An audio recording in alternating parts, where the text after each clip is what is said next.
I've used this model 4840 Ridgid oscillating spindle sander for about a year now, and in this video I want to answer the question, would I buy it again? I did a video about a year ago comparing this one with the predecessor model, the EB4424, which I used for many years, more than 10 years, and before it died on me. If you missed that video, I'll have a link in the description area and at the end of this video.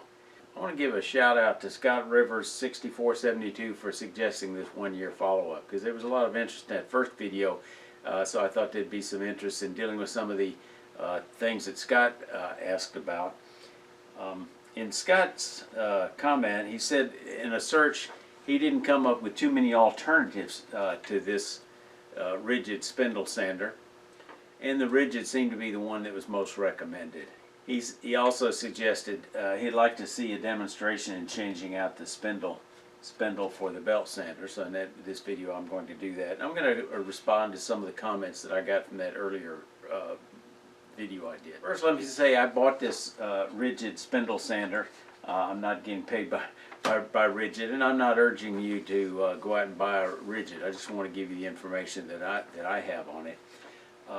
You buy what you think you need based on what your sanding needs are and based on your budget.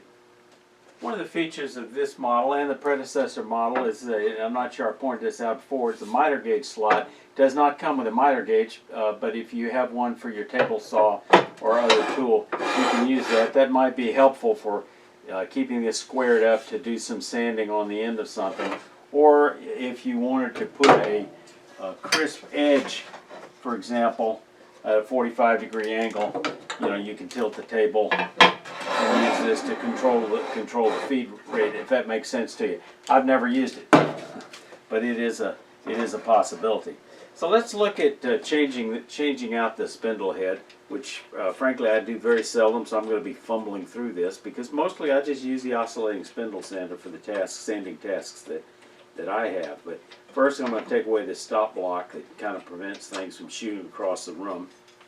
And then we're going to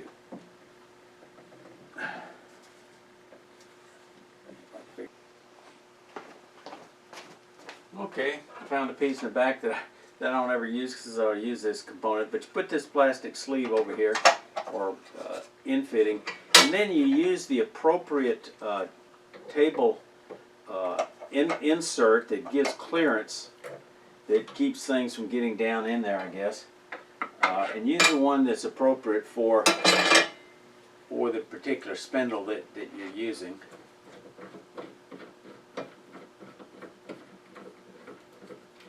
You may have to take this thing off to find out which one that is.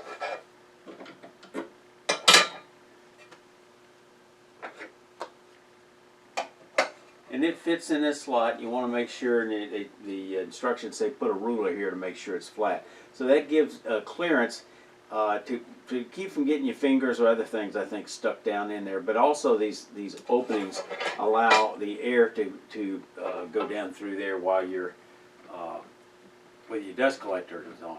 Now, like I say, this one, I found this unit much more effective, the dust collection much more effective with this one than the previous one. And let me see if I can give you an example. But I don't find dust to be a problem anymore like it was with the other one. It's also helped by my Camvac dust extractor that I have gotten a few months ago that also does a better job of pulling the dust away.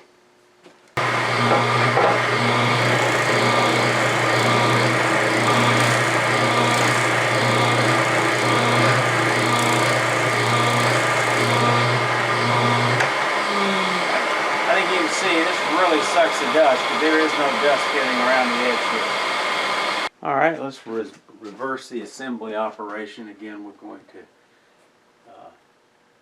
go righty-loosey.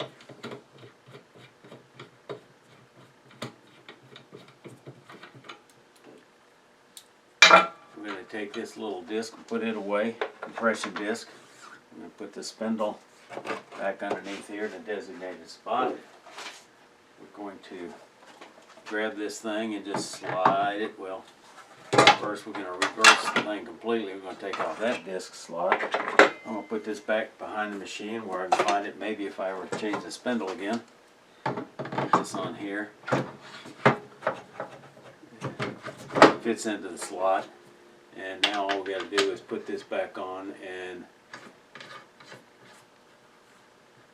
tighten it back up.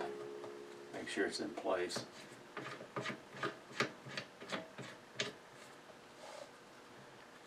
And there we are.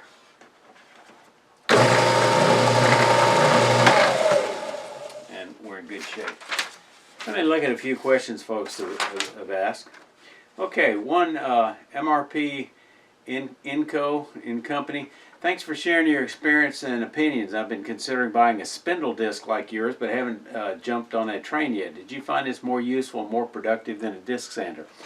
For me, yes. I've got a video on making a disc sander where you can turn your lathe into a disc sander. But for the work that I do, I don't see a need for a disc sander much. I'd rather have a belt sander, and I'm going to show you that in just a moment. But you know, if you need a disc sander, you know, maybe that's what you ought to look at, or look at the possibility of making one as shown in this video. Will it do what a larger belt sander might do that costs you over $1,000? Well, probably not. But I do like the oscillating spindle feature, and it works real well. I usually use an 80 grit, a coarse grit. So let me show you why I don't use a disc sander, because one of the things that I turn a lot of frequently is I make, let's get to it here. I make angel ornaments. I've got a video on this. Just look for angel ornaments. I make angel ornaments like this. It requires a bit of sanding, not a whole lot, but you got to sand the front, you got to sand the top. So let me show you.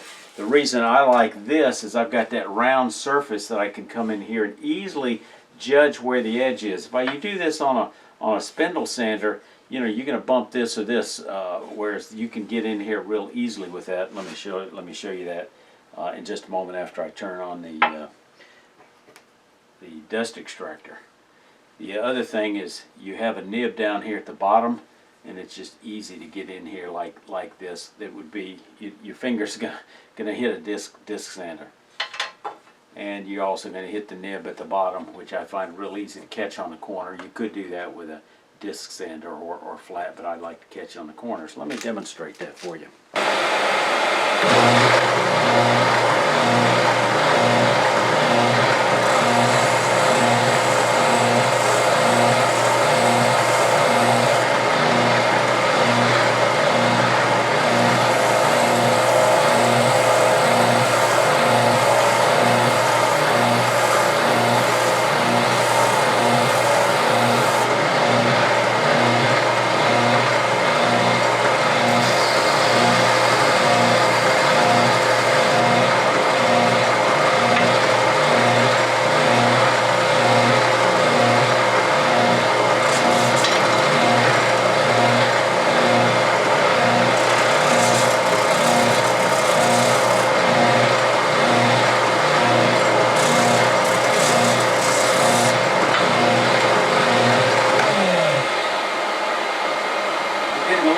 Here, but most of it's getting extracted, and I'm not seeing the table cluttered with dust.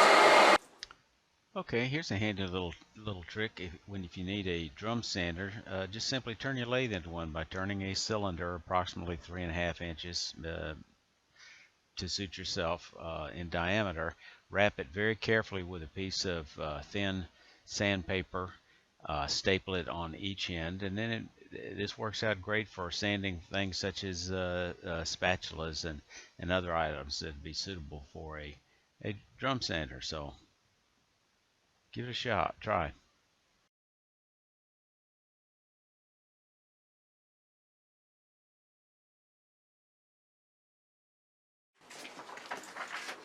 Now, if you're doing sanding operations similar to the one I was doing with this angel ornament, and you don't want to go, you don't have, not your budget to spend the $250 or so for this model sander. Another option is one I showed in a video tip many years ago, where you can actually make you a horizontal spindle sander that you could do these tasks on about as well, because I tend to use this small end. So that's shown here.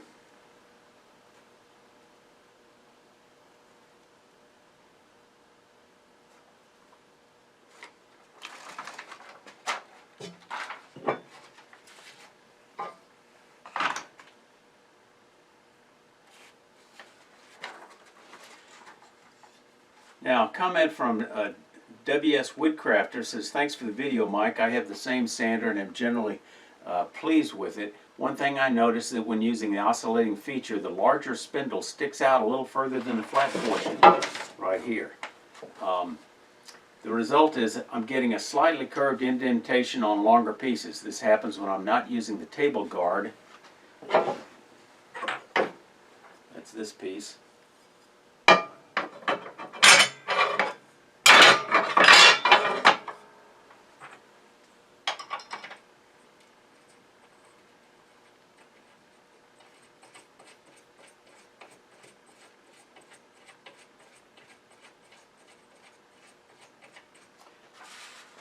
This happens when I'm not using the table guard and have a longer piece. So if you're having a table guard, it doesn't stick out because you're stopping before that. Because I have not experienced that issue, because generally I don't use larger pieces. When I do, I'm moving them back and forth, so it's catching most of this, maybe a little bit of this. But I have not noticed that to be an issue. This is not perfectly square, so I can't line it up and say, but it looks to me like it's fairly flat, but it hasn't caused me any issues, but it's something certainly to be aware of. Now, longtime viewer David Walsher commented, says, thanks for the comparison. I've had my Ridgid oscillating spindle belt sander for about 10 years. Just after COVID started, I overworked it, pressing too hard on the belt and burned out the motor. I was able to get it repaired for free under Ridgid's lifetime service agreement. That experience led to my purchasing a lot of additional Ridgid tools for my shop, and I appreciate that. I was not able to get to use that lifetime warranty because apparently I didn't register my earlier version. But I would like to point out that the lifetime warranty is not available on this model. It has a 5-year warranty because this design is made by Delta, and they've just chosen not to put this under the 5-year warranty. So keep that in mind, and maybe that accounts for the $50 difference, because this is about $50 cheaper than the other model with a plastic base. It's still a mystery to me why Home Depot sells both of these models, since they're roughly comparable. This one has a 6 amp motor. The other model has a 5 amp motor, but same functionality, same size, same table, pretty much same, just minor differences between the two. So in summary, I would say yes, I would definitely buy this again, because I think this is a good buy in this price range for this, if you need this kind of functionality. For an oscillating spindle sander, I definitely think this is worth the $50 more than the copycat lookalikes that are smaller and have a smaller motor, and there's a number of them. I talked about them in that earlier video. I think they all come out of the same factory with a different spray finish on it. And the cheaper models don't move up and down as much. So I think 5/8 inch, this is 3/4 of an inch. Your questions and comments matter a lot to me, so keep them coming. Y'all stay safe. Come on back, you hear?